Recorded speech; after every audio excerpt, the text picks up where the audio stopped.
പൂജയ്ക്ക് ശേഷം ഇതിന്റെ ഭദ്രദീപം കൊളുത്തുകയാണ്. അതിനു വേണ്ടി വിശിഷ്ടരായ നമ്മുടെ താരങ്ങളെ ക്ഷണിക്കുന്നു.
ഞാൻ എഴുത്തിൻ്റെ മേഖലയിലുള്ള ഒരാളാണ്. സിനിമ സംവിധാനം ചെയ്തിട്ടുണ്ട്. അഷ്റഫ് പിലാക്കൽ എന്ന് പറയുന്നത് എൻ്റെ പ്രിയപ്പെട്ട ഒരു സുഹൃത്തും എൻ്റെ സമീർ എന്ന് പറയുന്ന സിനിമയിൽ ഒരു വേഷം ചെയ്ത ആളുമാണ്. അദ്ദേഹം പ്രൊഡ്യൂസറാണ്. പലതവണ ഞാൻ അദ്ദേഹത്തോട് എൻ്റെ കഥകൾ പറയാൻ ശ്രമിച്ചിട്ടുണ്ട്.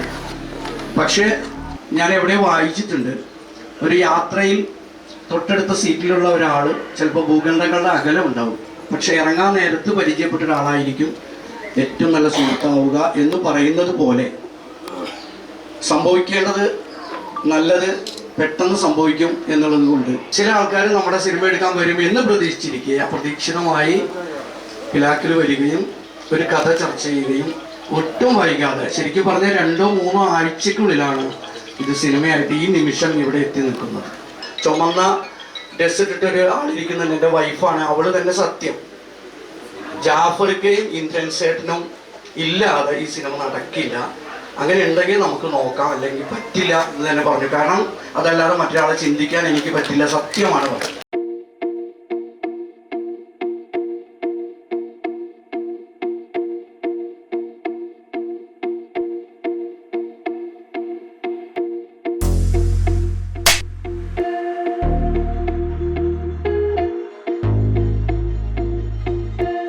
വലിയ പ്രതീക്ഷയിലാണ്.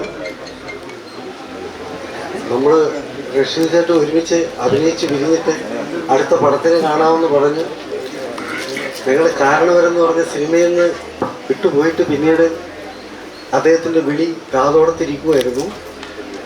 ഇച്ചിരി താമസിച്ചാണെങ്കിലും ഒരു ഗംഭീര കഥയുമായിട്ടാണ് അദ്ദേഹം പിന്നെ വന്നത്. ഇവിടെ വന്നപ്പോഴത്തേക്കും നല്ല ടീമാണ്, എല്ലാം വലിയ വലിയ സിനിമകൾ ചെയ്ത ടെക്നീഷ്യന്മാരാണ് എല്ലാവരും. അപ്പം തന്നെ പ്രതീക്ഷ ഇരട്ടിച്ചു. ഓരോ സിനിമയ്ക്ക് ചെല്ലുമ്പോഴും നമ്മുടെ ഉള്ളിൽ ഈ സംവിധായകൻ നമ്മളൊന്ന് ഞെക്കിപ്പിഴിഞ്ഞ് നന്നാക്കി എടുക്കണേ ദൈവമേ എന്നാണ്. റഷീദ്ജി എന്നെ തേച്ച് മിനിക്ക് എടുക്കുമെന്നാണ് എൻ്റെ പ്രതീക്ഷ. അതുപോലെ സിനിമയുടെ മേക്കിങ്ങിൽ നന്നാവുമ്പോഴാണല്ലോ സംവിധായകൻ്റെ എഴുതുമ്പോൾ ഉണ്ടാകുന്ന ഭാവനയ്ക്കൊത്ത് മേക്കിങ്ങിൽ വരുമ്പോഴാണല്ലോ ആർട്ടിസ്റ്റുകൾ നന്നാവുന്നത്. അതുകൊണ്ടുള്ളൊരു പ്രതീക്ഷയും സന്തോഷത്തിലുമൊക്കെയാണ് സിനിമ നന്നാവട്ടെ. എനിക്കൊരു വലിയ ഭാഗ്യം കിട്ടുക. കാരണം വെച്ച് കഴിഞ്ഞാൽ ഇന്ദ്രൻ ചേട്ടനും ഞാനും അപ്പുറത്തും ഇപ്പുറത്തുമായിട്ട് നിൽക്കുന്ന ഒരു സിനിമ പെട്ടെന്ന് ഒത്തിണങ്ങി ചേർന്ന് ഞങ്ങളുടെ രണ്ടുപേരും ഡേറ്റ് കാര്യങ്ങളൊക്കെ ശരിയായി.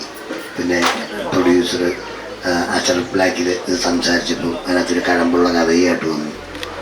മനോഹരം ഒരു കഥയാണ്. ഇത് ഞങ്ങളിനി അത് ചെയ്ത് അത് എങ്ങനെ ആക്കിയെടുക്കും എന്നുള്ള കാര്യം ഇന്ദ്രൻ ചേട്ടൻ പറഞ്ഞ പോലെ റഷീദ് സാറ് തേച്ച് മിനിക്ക് വെളുപ്പിച്ച് എടുക്കുന്നുള്ള പ്രതീക്ഷയുണ്ട്. പിന്നെ എല്ലാവരും പ്രൊഫഷണലായിട്ട് സിനിമയൊക്കെ ചെയ്യുന്ന ആൾക്കാരാണ്. പിന്നെ നമ്മുടെ ചാനൽസ് എല്ലാവരും വന്നിട്ടുണ്ട്. സൂക്ഷിച്ച് വർത്താനം പറഞ്ഞില്ലെങ്കിൽ ഞാൻ നാളെ ഇവിടെ പോകുന്നുള്ള ശരിയാണ്.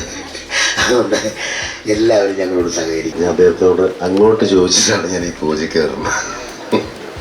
കാരണം ഞാൻ നോക്കിയപ്പോൾ യാതൊരു വിളിയും കാണുന്നില്ല. എല്ലാ സ്ഥലത്തും പോസ്റ്റർ കാണുന്നുണ്ട്. അപ്പം ഞാൻ എന്നും ദുബായിൽ ചെല്ലുമ്പോൾ ആദ്യം കാണുകയും വളരെ അടുത്ത് സംസാരിക്കുകയും ചെയ്യുന്ന ആളാണ്. ഞാൻ വിളിച്ചപ്പോൾ അദ്ദേഹം പറയടോ ഞാൻ നിന്നെ മറന്നു പോയടോ എന്നോട് തിരിച്ച്. ഞാൻ പറഞ്ഞു തീർച്ചയായിട്ടും നല്ല സിനിമകൾ ചെയ്യുക, പ്രത്യേകിച്ച് ഇന്ദ്രൻസ് ചേട്ടനും ജാഫർക്കയും കൂടെ ഒരു ടൈറ്റിൽ റോളിൽ വരുമ്പോൾ അത് ഒരു നല്ല സിനിമയാവും, നല്ലൊരു കഥയാവും. 2 മുത്തുകളുള്ള പടമാണിത്. അപ്പോൾ ഇങ്ങനെ ന്യൂ ജനറേഷൻ്റെ പടങ്ങൾ ഇങ്ങനെ ഒരുപാട് നടന്നുകൊണ്ടിരിക്കുമ്പോൾ ഇതുപോലെയുള്ള 2 നല്ല ആൾക്കാരെ വെച്ച് ഒരു പടം എടുക്കുക എന്ന് പറഞ്ഞാൽ തന്നെ കേൾക്കുമ്പോൾ തന്നെ നമുക്ക് മനസ്സിന് തന്നെ അറിയാം ഇതൊരു കിടിലം പടം തന്നെയായിരിക്കുമെന്ന്. കാരണം ഇന്ദ്രൻസ് ആയിക്കോട്ടെ, വയസ്സന്മാരായാലും എന്താ പെർഫോമൻസ് അല്ലേ. നിങ്ങളിപ്പം നിങ്ങളെ വെട്ടാൻ ആരോ ഉള്ളത്? ഇന്ദ്രൻസ് ചേട്ടനായാലും ജാഫർക്കായാലും എല്ലാവർക്കും അറിയാലോ. ഇന്ദ്രൻസ് ചേട്ടൻ ഇപ്പം സംസാരിച്ച ആളൊന്നുമല്ല, ഏത് ലെവലിലാണ് നിൽക്കുന്നതെന്നൊക്കെ നിങ്ങൾക്ക് നന്നായിട്ട് അറിഞ്ഞൂടെ. അപ്പോൾ പ്രായമൊന്നും അല്ല, എനിക്കിപ്പോൾ എത്ര പ്രായമായെന്ന് എല്ലാവരും കണക്കൂട്ടുണ്ടാവും. ഇവിടെ പ്രായത്തിനൊന്നും വലിയ പ്രശ്നമൊന്നുമില്ല. തരുന്ന ക്യാരക്ടർ നന്നായിട്ട് ചെയ്യുക, നിങ്ങളെല്ലാം പ്രോത്സാഹനവും നിങ്ങൾ ഈ തരുന്ന ഏറ്റവും കൂടുതൽ സ്നേഹവും. അതേപോലെ എന്നെ പെട്ടെന്ന് ഒരു പടത്തിലേക്ക് വിളിച്ചപ്പോൾ സത്യം പറഞ്ഞാൽ ഇന്നലെ 1 മണിക്കാണ് തിരുവനന്തപുരത്ത് ഷൂട്ട് ചെയ്യുന്നത്. അതും ജാഫർക്ക് പ്രത്യേകിച്ച് ഡയറക്ടറോട് റിക്വസ്റ്റ് ചെയ്തിട്ടാണ് ഞാൻ തിരുവനന്തപുരത്ത് നിന്നാണ് ഇപ്പോൾ ഈ വന്ന് നിൽക്കുന്നത്. എന്തുകൊണ്ടാണ് ഇങ്ങനെ വന്ന് നിൽക്കാൻ കാരണം എന്നറിയോ? ഈ പടം വിജയിക്കുന്നുള്ളത് എനിക്ക് 100% ഉറപ്പാണ്. അഷ്റഫുമായിട്ടുള്ള ബന്ധം എനിക്ക് നമ്മുടെ ജീവിതത്തിൽ ചിലരുണ്ട് എപ്പോഴാണ് കടന്നു വന്നതെന്ന് നമുക്ക് പറയാൻ പറ്റില്ല, പക്ഷെ നമ്മുടെ ഒരുപാട് പരിചയമുള്ള പോലെ തോന്നും. അപ്പോൾ എനിക്ക് അഷ്റഫുമായിട്ട് ബന്ധം ആദ്യം സിനിമാ ബന്ധമാണെങ്കിലും പിന്നെ അതിനൊക്കെ ഉപരിയായി വളർന്നു. അഷ്റഫ് എപ്പോഴും വിളിക്കാറുള്ളതാണ്. അഷ്റഫ് ഒരു സിനിമ ചെയ്യുന്നതിന് ഭാഗമാകാൻ സാധിച്ചതാണ്. അതുപോലെ റഷീദിൻ്റെ ഒരു പ്രത്യേകത എന്ന് പറഞ്ഞാൽ അദ്ദേഹം ഒരു എസ്റ്റാബ്ലിഷ്ഡ് ആയിട്ടൊരു എഴുത്തുകാരനാണ്. അദ്ദേഹത്തിൻ്റെ തക്കാളി കൃഷിക്കാരൻ്റെ സ്വപ്നം, അങ്ങനെ ചില പുസ്തകങ്ങളൊക്കെ ഞാൻ ആദ്യം വായിച്ചാണ് പിന്നെയാണ് റഷീദിനെ നേരിട്ട് പരിചയപ്പെടുന്നത്. അപ്പോൾ ഒരു എഴുത്തുകാരൻ, നല്ലൊരു എഴുത്തുകാരനാണ് സംവിധായകനായ സ്ഥാനത്ത് നിൽക്കുന്നത്. അപ്പോൾ ഇതെന്തായാലും അടയാളപ്പെടുത്തുന്ന ഒരു സിനിമയായിരിക്കും. പിന്നെ നമ്മുടെ സുഹൃത്തുക്കൾ ഇന്ദ്രൻസ് ചേട്ടൻ, ജാഫർ, ഷാജു, പ്രിയങ്ക, ഞാൻ, അങ്ങനെ നമുക്ക് എന്തായാലും വളരെ സന്തോഷം തരുന്ന ഒരു അറ്റ്മോസ്ഫിയറാണിത്. അപ്പോൾ അന്ന് തൊട്ടിട്ടുള്ളൊരു ആഗ്രഹം പറയുകയാണെങ്കിൽ പുള്ളിനോട് എനിക്കൊരു അവസരം തരണം ക്യാമറമാനായിട്ട്. ഷോർട്ട് ഫിലിമിൽ തന്നില്ല, പക്ഷെ പടത്തിൽ തന്നു. താങ്ക് യു അഷ്റഫ് ഖാനോട്, താങ്ക് യു എല്ലാവരോടും.